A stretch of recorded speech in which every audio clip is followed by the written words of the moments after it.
2006 में हम जवाइनट family system से अलग होवे तो चची ताई सब हमारे सख्त खिलाफ हो गए। उनको फ्रंट वाला पोर्शन मिला तो हमें सजा के तौर पर पीछे भेज दिया गया। बिजली का बल उता तो छुपा दिया जाता। 3 माह बाद मीटर काटने वाले इतने तो पता चलता कि इतना बल बना हुआ था। तरला मिन्नत करके उनसे जान छुड़ाते। कोई शादी का कार्ड उता तो ताई मुहतरमा कार्ड वापस भिजवा देती और हमारी तरफ से कहलवा भेजती कि हमें कोई वास्ता नहीं रखना। अब से ऐसे बहुत से लोग हमसे नाराज हो गए। बहुत से दोस्तों की शादी में शिरकत ना कर सके। कोई खत पत्तर आ जाता तो सारा पढ़कर दोबारा से पैक करके हमें दिया जाता। सब घर वाले इन हरकतों से सख्त तंग थे और सारा इल्जाम हमारे सर आता, क्योंकि इस गुलामाना जवाइनट सिस्टम को हमने ही तोड़ा था। अब जाहिरी बात है इसका हल भी हमें ही करना था। हम शुरू से ही दादा जान के बहुत करीब थे। बड़ा पोता होने की वजह से दादा जान के साथ लाहौर इतने जाते, जहां दादा जान की कुछ प्रॉपर्टी थी जो इन्होंने अपनी जिंदगी में ही बेचकर सारी औलाद में तकसीम कर दी थी। बहरहाल लाहौर आना जाना लगा रहता था, जहां दादा जान अपने दोस्तों और कुछ रिश्तेदारों को मिलने जाते रहते थे और हम हर दफा साथ जाते थे। दादा जान की वफात के बाद भी मेरा लाहौर वालों से रिश्ता और ताल्लुक कायम था। इस दफा मैं लाहौर गया तो गाड़ी में बैठे बैठे मंसूबा मेरे जहन में आ गया। लाहौर पहुंचकर हमने दादा के दोस्त की तरफ से अपने नाम एक खत लिखा और दादा की एक दुकान जिसका किसी को पता नहीं है वो बेचने के लिए मुझे फटाफट लाहौर पहुंचने की हदायत की गई। और मजीद ये कि माल रोड पर दुकानों के रेट अब लाखों से बढ़ गए हैं। ये खत पोस्ट करके तीसरे दिन हम वापस गाँव आ गए और हमारे गाँव पहुँचने के ठीक अगले दिन ताया जान बोसकी का सूट पहनकर अपने साले को साथ लेकर लाहौर चले गए। 2 दिन बाद ताया जान वापस आए तो अगले हफ्ते बड़े चाचू अपने एक दोस्त को साथ लेकर लाहौर पहुंच गए और वहां के पटुअर खाने और तहसील के आफिसर्स की खाक छानते रहे। खैर पूरा 1 महीना लाहौर के चक्कर लगाने के बाद जब ना दुकान का कोई खोज मिला और ना दादा के दोस्त का पता चला तो मुश्तरका तौर पर फैसला किया गया कि खत हमें दिया जाए और फिर हमारा पीछा किया जाए कि हम लाहौर कब जाते हैं और वहां किसको मिलते हैं, कहां जाते हैं। ऐसे दुकान का पता चल जाएगा और फिर इस पर मुश्तरका तौर पर काबिज हो जाएंगे। खत हमें दे दिया गया। हम लाहौर के तमाम चक्करों से वाकिफ थे, लेकिन अभी की साजिश का हमें अंदाजा तब हुआ जब हम शहर सब्जी लेने जाते तो चाचू हमारे पीछे पीछे होते।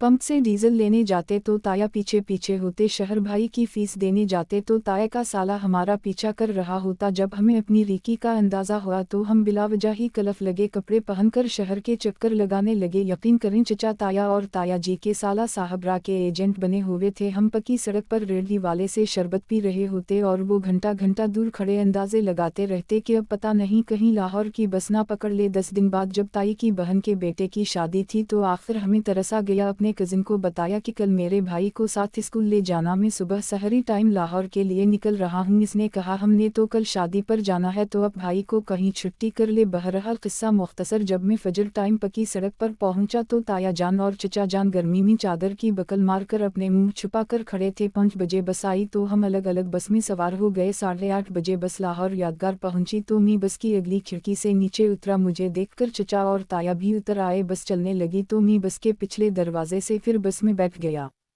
चचा और ताया भागे और एक ऑटो रिक्शा लेकर बस के पीछे लग गए। यादगार से जरा ही आगे बस स्टैंड था, वहां जाकर सारी बस खाला होना थी। मैं भी नीचे उतर गया। एजेंट हजरात रिक्शा में छपे बैठे मुझ पर नजर रखे हुए थे। हम वहां से पैदल ही मीनार पाकिस्तान की तरफ चल पड़े। वहां रोड के साथ बहुत रौनक होती है। कहीं हम खड़े होकर सांप और नेवले की लड़ाई देखने लगते तो कहीं पर कोई हकीम अपनी दवाई भेज रहा होता तो वहां रुक जाते। खैर 2 घंटे वहां गुजार कर हमने चौक यादगार आकर नाश्ता किया और वहां से दाता दरबार चले गए। दोपहर 3 बजे वहां से निकले और लकशमी चले गए। अपने चचा जान और ताया जान को मुख्तलिफ गलियों, सड़कों की और दुकानों की सैर करवाते हुए मगरिब के बाद रिक्शा पकड़ा और पंजाब यूनिवर्सिटी के हॉस्टल में एक दोस्त के पास रात गुजारने पहुंच गए। अब वाला इल्म बुजुर्गों ने रात कहाँ गुजारी। दूसरे दिन हम दिन 12 बजे सोकर उठे, डट के नाश्ता किया, कुछ घूमे फिरा, एक मजीद खत अपने नाम पर पोस्ट किया और 4 बजे वाली लॉरी पकड़कर घर वापस आ गए। हमसे कुछ 2 घंटे बाद बुजुर्ग हजरात भी नाकाम वाओ नामरद वापस आ गए। तीसरे दिन मेरा पोस्ट किया हवा दूसरा खता पहुंचा जिसमें दादाजी के एक बनक अकावनट के मुतालिक कुछ हवाई इंफॉर्मेशन थी, जिसमें दादाजी ने एक बड़ी रकम फिक्स करवाई हुई थी और वो उनके किसी भी वारिस को मिल सकती थी। लिहाजा मुझे दोबारा लाहौर बुलाया गया था। दूसरी लाहौर यात्रा बहुत मज़ेदार थी। मैं लाहौर के कोई 10 बनकों में कर्जा के मुतालिक इंफॉर्मेशन लेता रहा और चचा जान बनकों के नाम लिखते रहे और इसके बाद 2 दिन उन सब बनकों से अपने वालिद की फिक्स करवाई हुई रकम ढूंढते रहे। इस दफ़ा वो गाँव से ही टैक्सी करवा कर गए थे। टैक्सी वाला नारा मेरे दोस्त दमे का बाप था कुछ तीसरे दिन मुझे दैमा ने ही बताया कि सुना है कि आजकल करोड़ों के चक्कर में हूँ चचा से छुपा कर किया गेम खेल रहे हो तुम्हें अकेले नहीं खाने देंगे कुछ भी बहुत तपे हुए ही तुम पर अंडरस्कोर मेरा मजाक कोई नवाचुन चढ़ा सकता था मुझे लगा कि ये मुझे कत्ल कर गुजर गए बेहतर है कि नए खत फाड़ के हुई दूं लिहाजा बाहर के गेट के एक तरफ अपने नाम की नेम प्लेट बनवा कर लगाई और इसके ऊपर ही डोर बेल लगा दी वापड़ा वालों की मिन्नत कर ली कि बेल देकर बल दिया जाए हमारी जिंदगी तो आसान हो गई लेकिन चचा लोग कोई 2 साल तक दुकान और फिक्स की हुई रकम ढूंढते रहे इस वाकये को 15 साल गुजर गए कुछ दिन पहले एक रिश्तेदार खातून ने ताई को कहा अहमद का वहाँ बाहर कोई अच्छा काम है किया तो ताई ने कहा हमारा ही हक मार कर भागा हुआ है दादे को चूना लगाता रहा है हमें बताए बगैर हमारा हिस्सा खा गया है हराम के पैसे ही जितना भी कमाए हराम ही है।